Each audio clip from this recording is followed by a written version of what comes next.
I apologize if you can hear background noises. I'll make sure that doesn't happen when I send voice lines. For this reel, I'm going to recite Edward's Day Out and switch accents every few sentences. And then at the end, I'll be Emily, Dowager Hat, Rebecca, Annie and Clarabelle, Daisy, Mavis. I can also do a Nia voice. It didn't end up in that order. Once upon a time, there was a little engine called Edward.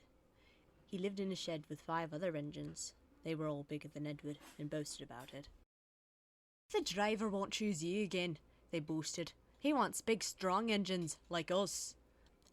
Edward had not been out for a very long time. He began to feel sad. Just then, the driver and fireman came along to start work. The driver looked at Edward. "Why are you sad?" he asked. "Would you like to come out today?" "Yes, please," said Edward. So the fireman lit his fire and made a nice lot of steam. Then the driver pulled the lever and Edward started off. "Peep, peep," he whistled. "Look at me." The others were very cross at being left behind. Away went Edward to get some coaches. "Be careful, Edward," said the coaches. "Don't bump and bang us like the other engines do." So Edward came up to the coaches very, very gently. "And the shunter fastened the coupling." "Thank you, Edward. That was kind. We are glad you were taking us today." Then they went to the station, where the people were waiting. "Peep, peep," whistled Edward. "Get in quickly, please." So people got in quickly, and Edward waited patiently for the guard to blow his whistle and wave his green flag. He waited and waited. No whistle, no green flag. "Peep, peep, peep, peep. Where is that guard?" Edward was getting anxious. The driver and fireman asked the station master, "Have you seen the guard?" "No," he answered. They asked the porter, "Have you seen the guard?" "Yes, last night." Edward began to get cross. "Are we ever going to start?"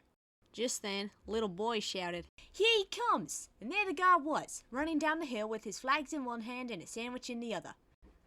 He ran onto the platform, blew his whistle, and jumped into his van. Edward puffed off. He did have a happy day. All the children ran to wave as he went past, and he met old friends at all the stations. He worked so hard that his driver promised to take him out again the next day. "I'm going out again tomorrow," he told the other engines that night in the shed.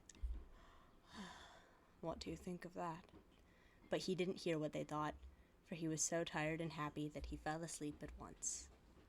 Hardly anyone ever goes there. "Ha ha! Now I have the express! Hurry, hurry, hurry!" But even he wasn't sent away from Sodor. "Come on, Dash, I know you're in there." "Yay, me! There's nothing wrong with you, but the troublesome trucks will never get me." But how can something be fun if it's not fun during or after? Nia, have you ever heard of League of Legends? Oh. Hello, number 4. How are your wheels? How is your boiler? How is your funnel? How are your wheels? How is your boiler? How is your funnel? I'm highly sprung and right up to date. Mavis? What? One the headlamp for old Fusspot Toby. Wait till I get my wheels on you. Fudge! Oh, hat, noun, a covering for the head, especially one with a shaped crown and brim. A head covering of distinctive colour and shape worn as a symbol of office. 3. The office symbolized by the wearing of such a head covering.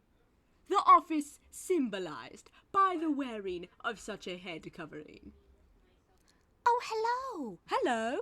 We just saw you at Ulfstead Castle. It is a good thing you're not Daisy. Quite. She's a Watch out there. awfully interesting engine. And we're not saying you should pay her out. But you should pay her out.